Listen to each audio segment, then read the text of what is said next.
Philip has burst on Oh, deck. they are? Yeah. Now they won't. A healthy hand is a man's best friend. Alright, so we do have the Shandy versus the... We do have the Shandy versus the Decidueye. That is, I think, the most expected thing here. Alright, yeah, I kind of understand here with the hot mic. It is a little bit loud. Hopefully, I've turned it down a little bit. Hopefully that helps. Gonna get that pulled back up here. And right away, we've got just standard field phase with Shandy just dancing around. We do get the laser conversion into dual phase.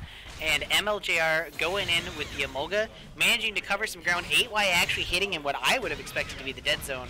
So that is pretty interesting. A good situation for MLJR. It gives him the advantage, and it also allows him to not get hit by the foray. So I mean, it's not the worst thing.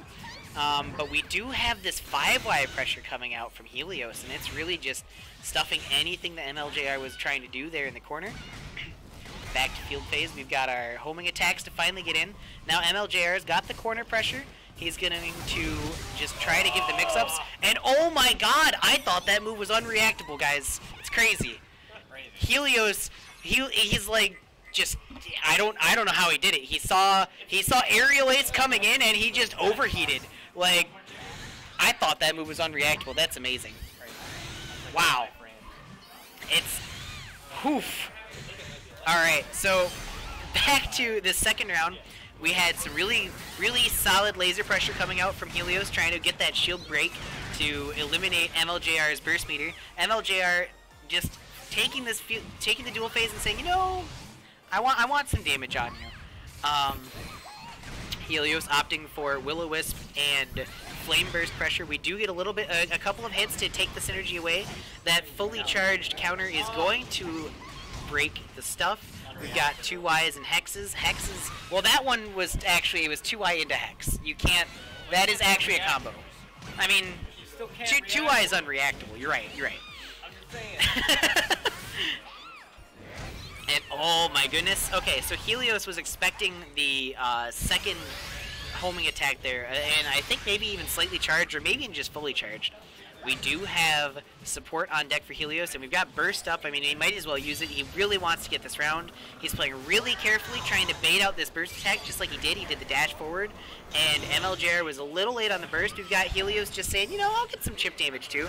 We've got buttons coming out, because we know MLJR is going to be hesitant to make any moves. We do have the Umbreon call, and fully charged counter is going to deal with the Sucker Punch. It's going to catch it when it's vulnerable, and even if it wasn't vulnerable, it would have crushed the counter frames there. So, some smart play there by Helios. Just seeing his opponent jumping, he's going to just say, hey, I'm a counter, and if I see those green frames, like, I only have one option, which is to try to dash away there. So I can respect it. He doesn't have to put any thought into it. It really reduces the thinking that has to be done, and all he has to do is just watch for that green and just go, okay, goodbye. Like,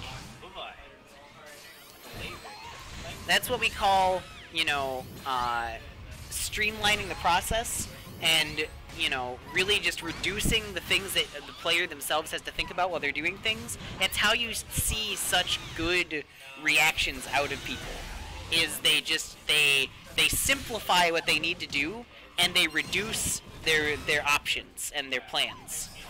And when they do that, it allows them to just wait for one thing and just go goodbye.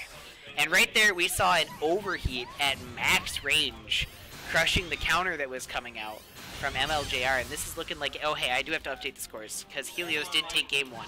Not MLJR, Helios.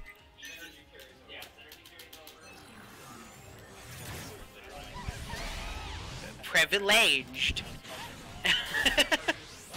Alright, we do have the air laser coming out, and the Sucker Punch is going to get in there. It's going to do a pretty solid amount of damage. We've got the back Y coming out. We've got fully charged counter into 5Xs. And we've got aerial ace. We've got wall combos. Oh, he's going to get the full conversion. He is going to slap him back against that wall. Get that extra damage from the wall slap. And that was a huge conversion for Decidueye. Wow. That's what we call practiced and choreographed. Like, he was sharp, he was clean. A lot of people, like, there's a lot of different options that he can do, and that was actually probably the most damage he could get there. Oh my goodness, that Sucker Punch really went far. I did not expect Sucker Punch to reach from there. And, you know, interesting is that, like, he saw the Hex. I guess, you know, it really would have hit just about anything there, honestly. Like, even if that was, like, 4A, he just saw Shandy press a button and just went, alright, I'm Sucker Punching. And, like, the bird just went, yeah! He went in. Alright, fully charged counter is going to get the conversion here. We've got the wall carry. We're opting to go into field phase and just take the pressure that we've got, take the damage. Ooh, we do have the mistimed fully charged side Y there from Helios to miss the follow-up off of the back Y. Overheating just in time on the counter. Man, you know, that's a really tight window to hit, because if that counter does get to be fully charged and released, that does break the overheat. Helios had to see that and immediately overheat. You know, I don't want to call it a reaction, but that looked like a reaction to me. I don't know if you can, though. I think I was just I don't know. I don't know. Alright, so we do have MLJR. He's really fighting through this burst mode. Shandy, he does still have the life lead. This burst is going to whittle away. We gained a little bit of life, and oh no! Rage debuff, it's not going to do enough because MLJR did have the rage. If he didn't have the rage, that would have been 140 damage on him and he would have been dead. He was at 139, but because he was also in rage, the damage reduction reduced it just below that 140 mark. We do have